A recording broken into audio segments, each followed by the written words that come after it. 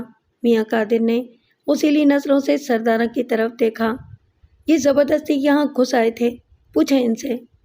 میاں صاحب، ہم پر ناراض نہ ہوں، محمد اعظم نے کہا، ہمیں آپ کا بیٹا یہاں لے کر آیا تھا، اس نے ہمیں زبردستی روکا تھا۔ اوئے، کوٹھی میری ہے یا اس کتے کی؟ میاں قادر غصے سے محمد اعظم کی طرف بڑھا۔ میں نے تم لوگوں کو بتایا نہیں تھا کہ تمہارے ساتھ برا بھلا بھی ہو سکتا ہے؟ محمد اعظم بھاری بھرکم میاں قادر سے ڈر کر پیچھے ہٹ گیا۔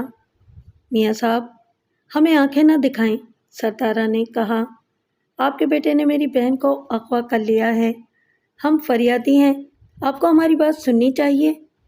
سناؤ، میاں قادر نے سر کو اوپر کی طرف حرکت دی، کیا سنانا چاہتی ہو؟ اتنے میں منصور اور ایک دوسرا نوجوان جو عمر میں اس سے بڑا معلوم ہوتا تھا وہ دروازے میں نمودار ہوئے۔ بعد میں معلوم ہوا کہ وہ منصور کا بھائی نصیر علی تھا۔ دونوں کے چہروں پر مجھے استہزائیہ مسکراہٹ نظر آئی۔ میں نے کیا سنانا ہے جی؟ سردارہ نے کہا، مجھے میری بہن ستارہ واپس چاہیے، بس، اور کچھ نہیں چاہیے۔ وہ تو ظہورے کے ساتھ بھاگ گئی ہے۔ وہ بھاگی نہیں ہے جی، ظہورہ اسے اغوا کر کے لے گیا ہے، آپ ہمیں اس کا ٹھکانہ بتا دیں۔ وہ اغوا کر کے لے گیا ہے تو جیل میں بند کرا دو، پھانسی پہ چڑھوا دو، میں تو خود تنگ آ گیا ہوں ایسی اولاد سے۔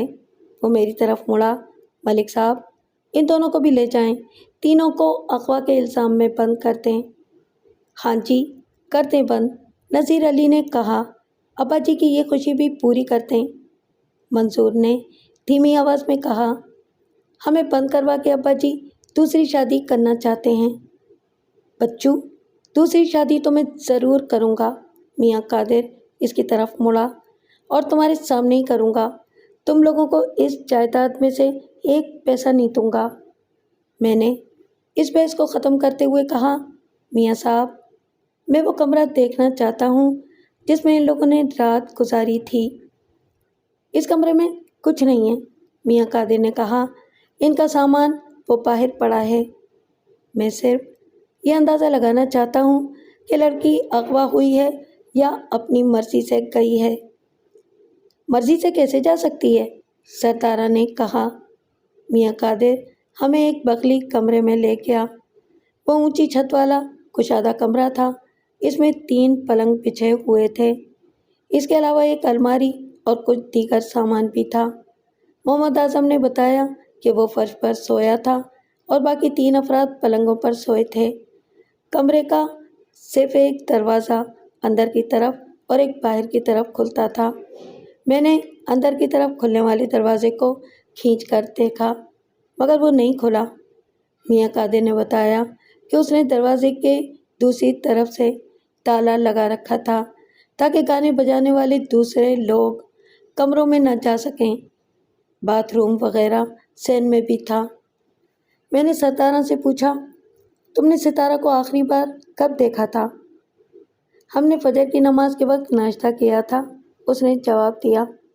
اس وقت ستارہ ہمارے ساتھ تھی، ہم ساری رات کے جاگے ہوئے تھے، اس لیے ناشتے کے بعد کچھ دیر آرام کرنے کے لیے لیٹ گئے۔ میری تو لیٹتے ہی آنکھ لگ گئی۔ پھر 10 بجے کے قریب آنکھ کھلی تو دیکھا کہ ستارہ کا بستر خالی ہے۔ میں سمجھی وہ غسل خانے میں گئی ہوگی، لیکن جب کافی دیر ہو گئی اور وہ واپس نہ آئی تو میں نے استاد کو جگایا اور کوٹھی کے دروازے کھٹکھٹانے شروع کیے۔ اس پر میاں صاحب ناراض ہو گئے اور ہمارا سامان اٹھوا کر باہر پھینک دیا۔ میں نے پوچھا، ستارہ کے کپڑے اور زیور کہاں ہیں؟ وہ بولی، زیور تو اس نے پہنے ہوئے تھا، کپڑوں کے 2 فالتو جوڑے تھے، وہ کہیں نظر نہیں آئے، شاید ساتھ لے گئی ہوگی۔ میں نے سخت نظروں سے اسے گھورا۔ ستارہ بی بی، اگر وہ کپڑے ساتھ لے گئی ہے تو اپنی مرضی سے گئی ہے۔ وہ نادان لڑکی ہے، ظہور علی کے ورغلانے میں آ گئی ہوگی۔ تم کیسے جانتی ہو کہ ظہور نے اسے ورغلایا ہوگا؟ وہ بات یہ ہے کہ ظہور پہلی ہی نظر میں اس پر لٹو ہو گیا تھا اور اس سے شادی کرنا چاہتا تھا، لیکن میں نے صاف انکار کر دیا۔ اول تو ابھی ستارہ کی عمر ہی کیا ہے، اور دوسرے میں کسی شادی شدہ مرد سے اس کی شادی کا سوچ بھی نہیں سکتی۔ ظہور علی شادی شدہ ہے؟ ہاں، اس کی بیوی اندر ہی ہوگی، 2 بچے بھی ہیں۔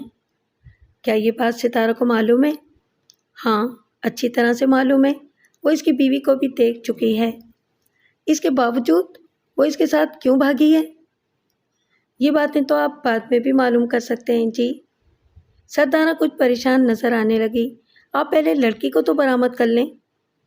سردارہ بی بی، لڑکی تو برآمد ہو جائے گی، مگر تم یہ بتاؤ کہ تمہارا اس سے اصلی رشتہ کیا ہے؟ بہنی سمجھیں جی۔ میرا خیال ہے کہ اغوا کا مقدمہ پہلے تم تینوں پر بنے گا۔ لڑکی یوں ہی نہیں بھاگی، بیچ میں کوئی گھنڈی ضرور ہے۔ وہ میرے کندھے اور سینے کو ہاتھ لگا لگا کر مجھے یقین دلانے کی کوشش کرنے لگی کہ ستارہ اس کی رشتہ دار ہی تھی اور اسے ان سے کوئی شکایت نہیں تھی۔ میں نے ان تینوں کو لان میں بٹھا دیا اور میاں قادر بخت سے کہا، میرا خیال ہے کہ ستارہ اپنی مرضی سے ظہور کے ساتھ گئی ہے۔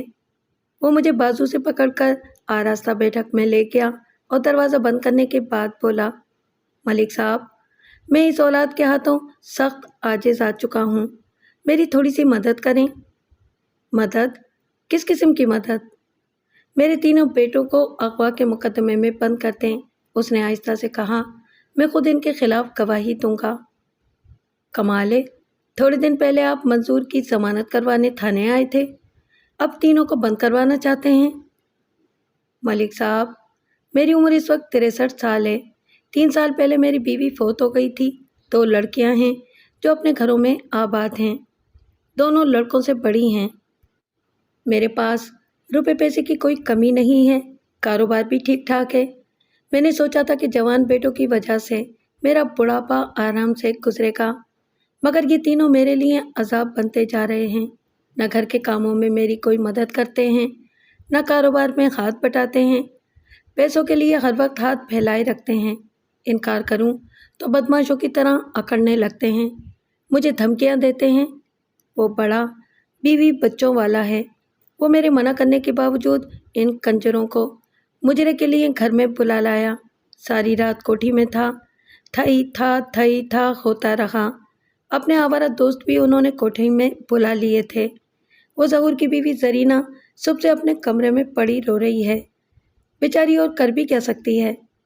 میں نے اسے پرکھنے کے لیے کہا، میاں صاحب، میں نے سنا ہے کہ جوانی میں آپ نے بھی بڑے کھیل تماشے کیے ہیں۔ اس نے میری بات پر لمحے بھر کے لیے آنکھیں جھپکائیں، پھر بولا، ملک صاحب، مجھے کوئی پارسائی کا دعویٰ نہیں ہے، لیکن میں نے جو کچھ کیا سلیقے سے کیا اور اپنی کمائی کے زور پر کیا۔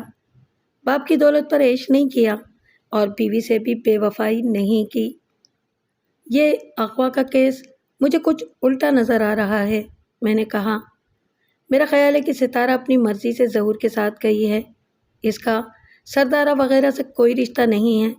انہوں نے یا تو اسے اغوا کیا تھا اور یا کسی بردہ فروش سے خریدا تھا۔ اگر برآمد ہونے کے بعد اس نے ان لوگوں کے خلاف بیان دیا تو پھر آپ کے بیٹے کے خلاف کوئی کیس نہیں بنے گا۔ تینوں کے خلاف کیس بنانا تو ویسے ہی ممکن نہیں۔ 3 سگے بھائی ایک لڑکی کو اغوا نہیں کر سکتے۔ میرا مطلب ہے کہ اگر اغوا کا مقصد عشق یا شادی ہو تو پھر یہ الزام معقول معلوم نہیں ہوتا۔ تو پھر کوئی قتل ڈکیتی کا مقدمہ بنا دیں۔ اس قسم کی بدمعاشیاں تو یہ کرتے ہی رہتے ہیں۔ میاں صاحب، قتل ڈکیتی کا مقدمہ بنانا کوئی آسان نہیں ہے اور نہ ہی مجھے ایسے کام پسند ہے۔ ہمیں اوپر بھی جواب دینا پڑتا ہے۔ بلوے کا مقدمہ بنا دیں، مجھے تھوڑی مہلت چاہیے۔ کیسی مہلت؟ اس نے قدرے تامل کرتے ہوئے کہا، میں 2 کام کرنا چاہتا ہوں۔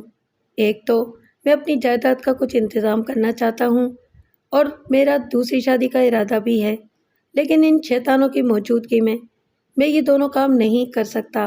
ان کو میرے ارادے کا علم ہو چکا ہے اور یہ ہر وقت میری نگرانی کرتے رہتے ہیں۔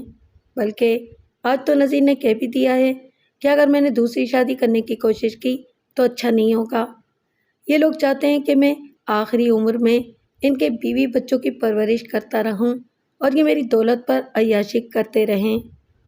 اس کی باتوں سے اندازہ ہوتا تھا کہ وہ واقعی مظلوم آدمی تھا۔ اولاد اگر نہ خلف ہو تو انسان کا بڑھاپا عذاب بن جاتا ہے۔ میں نے اس کا حوصلہ بڑھانے کے لیے کہا، میاں صاحب، آپ دبنگ آدمی ہیں، ڈٹ کر اپنے فیصلے پر عمل کریں اور کسی غیر قانونی کارروائی کا سہارا نہ لیں۔ ملک صاحب، کرنے کو تو میں سب کچھ کر سکتا ہوں، مگر ڈرتا ہوں کہ کوئی ایک آدھ میرے ہاتھ سے من نہ جائے، اس نے کہا اور کچھ دیر سوچنے کے بعد بولا، 4 روز پہلے ان لڑکوں نے محلے میں بلوا کیا تھا۔ ہمارے محلے میں امداد حسین نامی ایک شخص رہتا ہے، عمارتی ٹھیکیدار ہے۔ اس کی بیٹی رضیہ اسکول جانے کے لیے روزانہ ہمارے گھر کے سامنے سے گزرتی ہے۔ مجھے معلوم ہوا ہے کہ نذیر علی اس کے ساتھ چھیڑ چھاڑ کرتا ہے۔ 4 روز پہلے اس نے رضیہ کو ہاتھ سے پکڑ کر پھاٹک کے اندر کھینچ لیا اور اس کے ساتھ بدتمیزی کی۔ وہ روتی ہوئی واپس گھر گئی اور بھائیوں کو ساری بات بتائی۔ تھوڑی دیر کے بعد اس کے 2 بھائی کوٹھی پر شکایت کرنے آئے۔ اس وقت میں گھر میں نہیں تھا۔ میرے ان سورما بیٹوں نے رضیہ کے دونوں بھائیوں کو کوٹھی کے اندر گھسیٹ لیا اور بہت بری طرح مارا۔ ان لوگوں نے اس معاملے کی رپٹ کیوں نہیں لکھوائی؟ بیٹے تو رپٹ لکھوانا چاہتے تھے، مگر امداد حسین نے منع کر دیا اور شکایت لے کر میرے پاس آیا۔ میں نے اپنے بیٹوں کی طرف سے معافی مانگی اور اسے یقین دلایا کہ آئندہ ایسی حرکت نہیں ہوگی۔ وہ شریف آدمی میرے کہنے پر چپ ہو گیا۔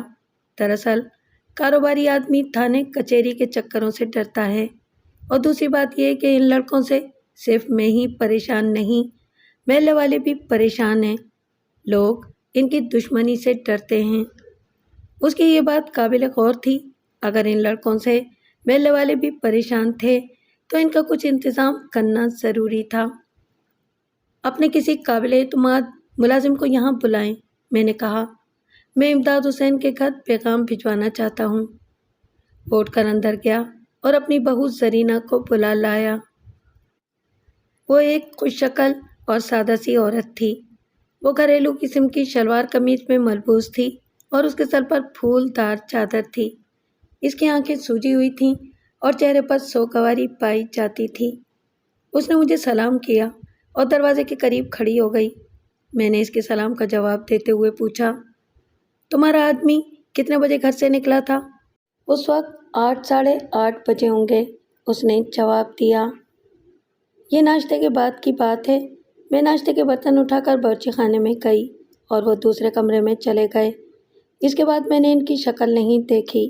2 گھنٹے کے بعد سردارہ نے شور مچا دیا کہ اس کی بہن غائب ہو گئی ہے۔ وہ بار بار میرے خاوند کا نام لے رہی تھی اور کہہ رہی تھی کہ انہوں نے ستارہ کو اغوا کر لیا ہے۔ تمہارا اس بارے میں کیا خیال ہے؟ دیکھیں جی، اگر میرا خاوند ستارہ کو اغوا کرنے کی کوشش کرتا تو وہ شور مچاتی۔ کوٹھی میں اس وقت سب لوگ جاگ رہے تھے، کسی نے شور کی آواز نہیں سنی۔ وہ اپنی مرضی سے گئی ہے جی۔